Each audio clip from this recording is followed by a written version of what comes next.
Praise the Lord dear friends. இந்த உயர்த்தும் சிந்தனைக்கு நான் உங்களை வரவேற்கிறேன். கர்த்தர் உங்களை ஆசீர்வதிப்பாராக. அவருடைய கிருபை, தயவு, காருண்யம் உங்கள் வாழ்க்கையில் அளவில்லாமல் இருப்பதாக.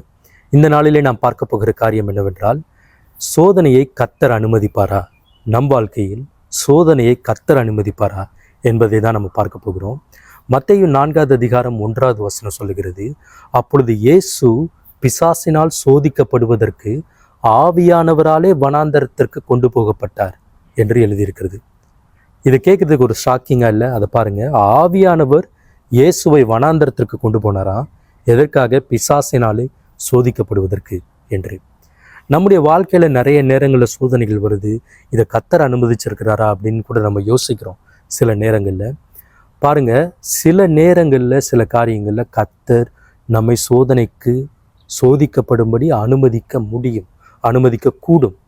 ஏன் அப்படின்னு பார்த்தீங்கன்னா, நம்மளை அழிப்பதற்காக இல்லை, நம்மை உருவாக்குவதற்காக, நம்ம இன்னும் ஒரு சிறப்பான மனிதனாக மாற்றுவதற்காக கர்த்தர் சோதனைக்காரனை நம்முடைய வாழ்க்கையில் சில நேரங்களில் அனுமதிப்பது உண்டு.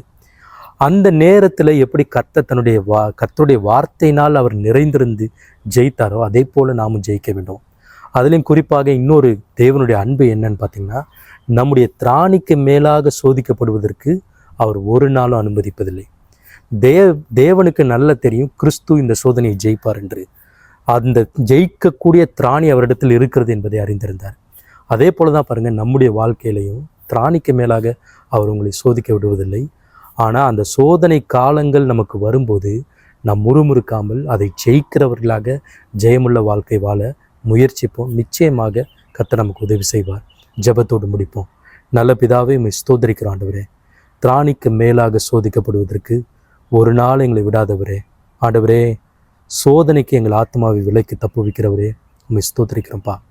ஆண்டவரே, சோதனை காலங்களுக்குள்ள ஒருவேளை நாங்கள் கடந்து செல்ல வேண்டுமானால் ஆண்டவரே, அதை ஜெயிக்க ஆண்டவரே எங்களுக்கு ஞானத்தை, உங்கள் கிருபைகளை கொடுங்க தகப்பனே.